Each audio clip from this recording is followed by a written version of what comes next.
Following his betrayal in the Garden of Gethsemane, Jesus was arrested, bound, led down the Mount of Olives, across the Kidron Valley, and into Jerusalem.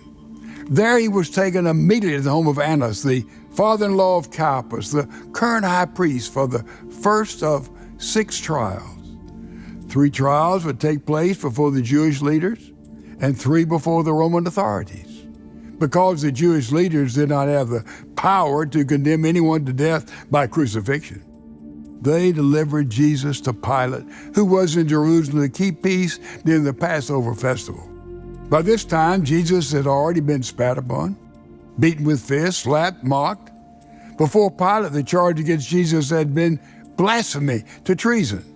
But after questioning Jesus, Pilate pronounced him innocent and declared that nothing deserving death had been done by him. Hoping to appease the crowd, Pilate decided to scourge Jesus, and thinking that this severe beating would satisfy the Jewish leaders in their hatred of him. Now, it's so easy for us to gloss over this statement without understanding its significance.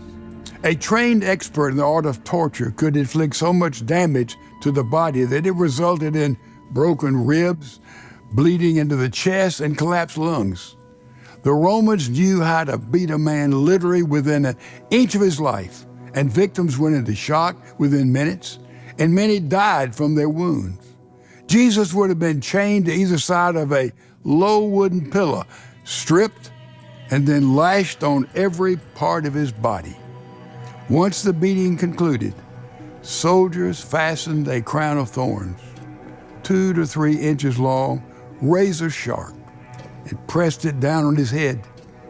He was spat on some more, then subjected to a mock display of reverence as soldiers bowed before him, just taunting, bowing, "Oh, hail, King of the Jews." Pilate then made Jesus stand on a platform where he could be seen and shouted, "Behold, the man!" Instead of satisfying the bloodthirsty crowd, they began to shout, "Crucify him."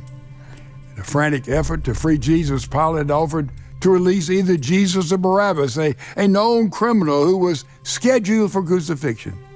The crowd demanded the release, surprise, of Barabbas. When Pilate asked, "Then what shall I do with Jesus?" they shouted even louder, "Crucify him! Crucify him!" After symbolically washing the guilt from his hands, Pilate delivered Jesus to them to be crucified. Jesus, though innocent, took my place, your place, our place, just as he took the place of Barabbas on that center cross.